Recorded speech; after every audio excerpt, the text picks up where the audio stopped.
Morning YouTube, Warbles on a lot here. Sunday, 22nd of February. Just getting ready for the Outsiders and probably first Dog on the Moon, and therefore it'll be a two-part broadcast. But I thought I would show you that at the moment it's a cold, grey, drizzly day, and it's probably going to rain sometime during the next half hour, judging by the look of the eastern horizon. So therefore, today's broadcasts will be done inside the hut. But of course, the critters are still out here.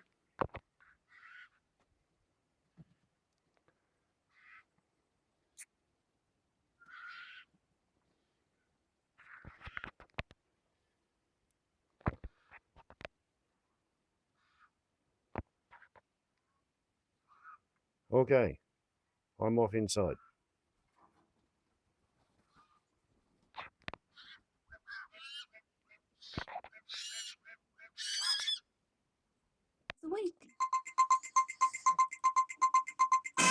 Time now for Outsiders. I'm Barry Cassidy, and you're not. 22-9, hooray for us, Outsiders. Today, joined by Esther Anatoliadis, Director of Regional Arts Victoria, Roger Franklin, online editor of Quadrant, and Sabine Wolfe, Senior Researcher from JWS Research. Now, you lot, I had the best plans this week.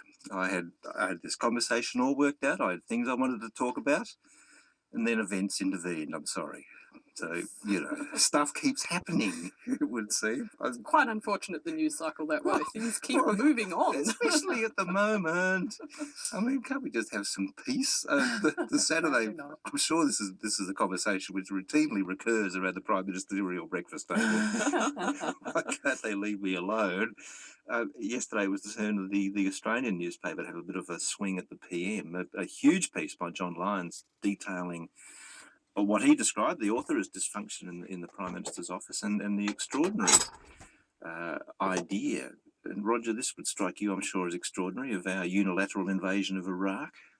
I don't think it would have been unilateral because the US had already said that it was going to put something in, allowing, of course, that Lyon's story is true, and it seems to be extraordinarily dubious. And other nations have put their troops in as well before the date at which this was alleged to have been announced. And it has, of course, been roundly denied by the Prime Minister and just about everybody else. How do you feel about that, Esther, as a consumer of news, when something like that is written with great prominence and apparent authority in the nation's broadsheet, making a very particular claim, and then it is just rejected out of hand time and time again by the subject of the claim through the day? But what's the response to that? Well, the question isn't, is it true, but what purpose is served by having that print in the first place? And so the leak and the person who chose to write about it, it's certainly not about us as citizens wondering how did this conversation happen and what was the Prime Minister thinking and so on. But it was, this is the latest of a leak which now joins this cacophony of very indirect concern with the Prime Minister that colleagues don't seem to be able to raise directly. And so we just have these, odder and odder public statements about things he's supposed to have said and done. And more of that today, Sabine, too, in the Sunday papers with claims that the PM knocked back a pension cut for millionaires and so on. But, I mean, Esther's sort of meta reading of this is right, isn't it? It goes beyond the detail into this ongoing thing of who's out to get the PM. That's right. We sort of have this this horrible Cold War type scenario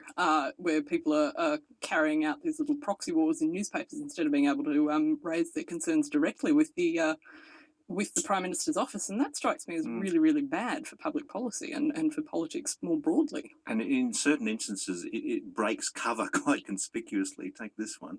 Look, he didn't consult me. I don't know who he consulted. He's the boss. He's the captain. He can make a captain's call. Malcolm Turnbull, everybody reaching for their headphones in here. I should have given you full warning. Malcolm Turnbull on Q&A, Roger. It's getting a little, confronting? Absurd would be more like Here's a word. Yeah. Why do you say absurd? Well, the spill motion to start with, and it's something that seems to be overlooked generally, was moved by two people who can't stand Turnbull's foul black guts. Now, the idea that they might have actually turned around and voted for him if had the spill gone through is absurd. These people ideological opponents of Turnbull. They think he's in the wrong party. And yet, they can't stand the PM. They're stuck in an awful dilemma, aren't they? Look, I think that's a really interesting point because, you know, Turnbull can win without the right, I think, maybe, probably. But can he hold on to the Prime Ministership without the right? It really only takes 5 or 6 people to destabilise, as Abbott is finding out right now.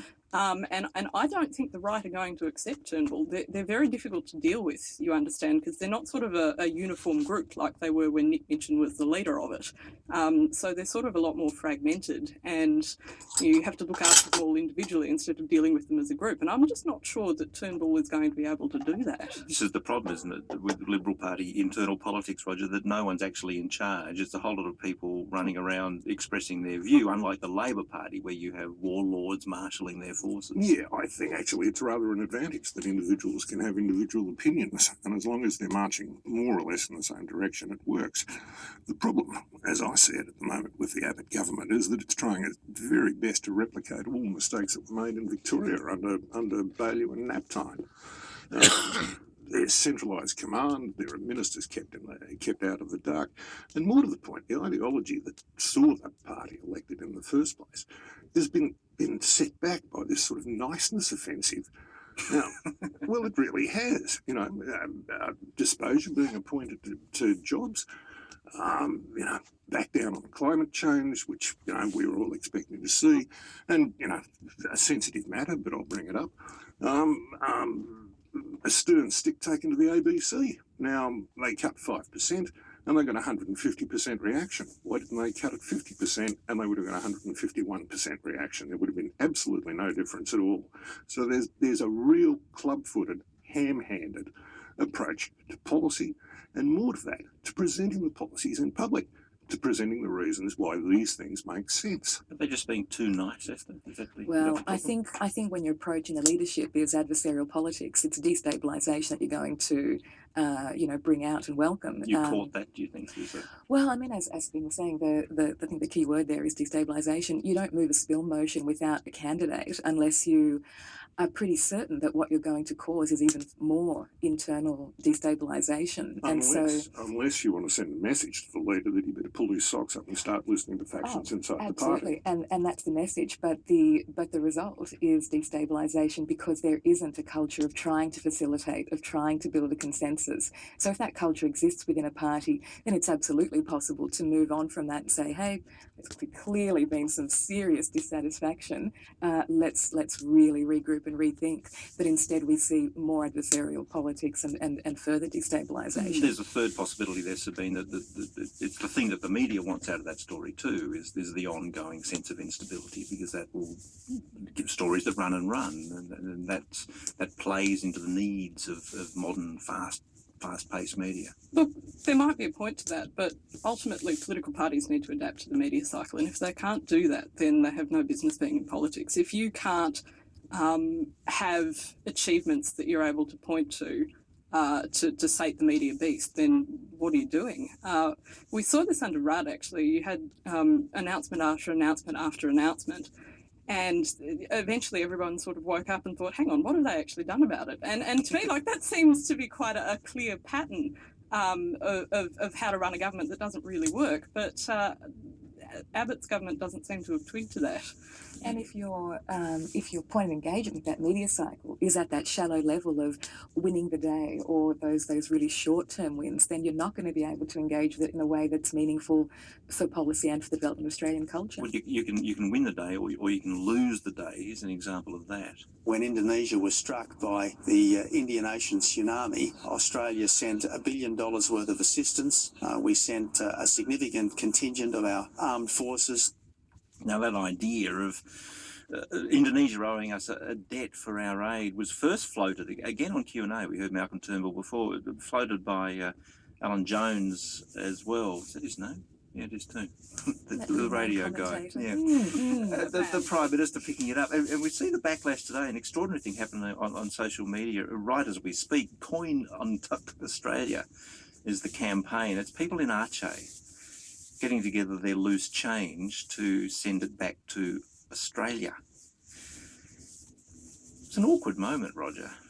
Yeah, I'm just wondering if all that money that they're allegedly sending back to Australia means they'll have to fund the madrasas themselves. But, because that's where a lot of the money goes for it, in aid to Archo. And also to providing housing, medical support. Yeah, but there's a bigger point here as well. Yeah, we don't, for example, support and send money to North Korea. We don't send it to other countries whose philosophies we find objectionable. Now, we don't execute people in Australia, and we shouldn't execute people in Australia. Not, I hasten to add, because some people don't deserve a quick one, but because the state, this is my personal opinion, the state shouldn't have the power of life and death over anybody, no matter how reprehensible they are. Because, you know, they do the right person this week, next week they do the wrong person. You just don't give them that power. And if the Indonesians are killing people and they're opposed to our philosophy of, you know, no one deserves capital punishment, surely it's right to, you know, consider not funding that. But aid in our region is about so much more than that. I mean, you know, Human life. it can be about, no, but aid in our region is about more than whether or not you agree with the country. I mean, no one agrees with another country's policies completely, but, you know, there are reasons, you know, we might want to be nice people in the region, or maybe we might want to maintain our economic links with Indonesia, or, you know, they have Sukhoi 27s and we don't. So, I mean, maybe we'd also just, Good you know, aircraft, apparently. it's maybe just a good diplomacy thing as well. So. And also can be a simple matter of compassion and open-heartedness. I mean, it needn't be cynical.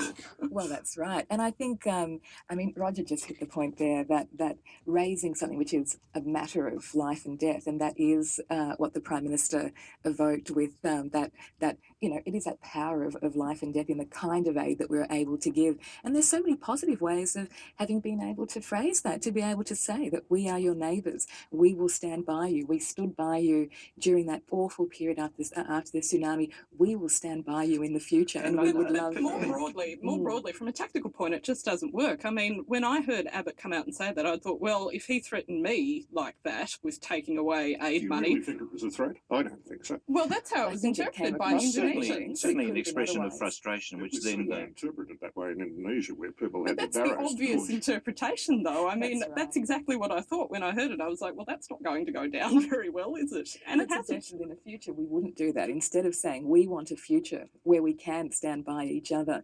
So there were many ways that he could have phrased that, and unfortunately he chose the wrong one. You're listening to Outsiders on Sunday Extra. Esther Anatolitis, Roger Franklin and Sabine Wolf are with you. It's 11 to 10.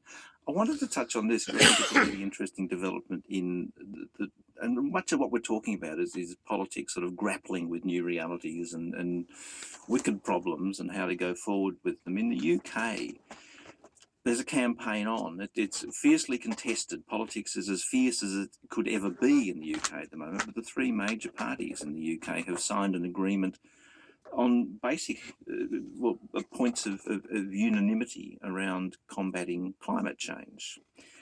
It kind of dismisses it as an issue. It's a broad acceptance of what needs to be done. It's a real consensus play. It's the sort of thing that could never happen here, you sense. But wouldn't it be great if it could? I mean, I have been, you know, for a lot of personal family and other reasons, following very close the situation in Greece at the moment.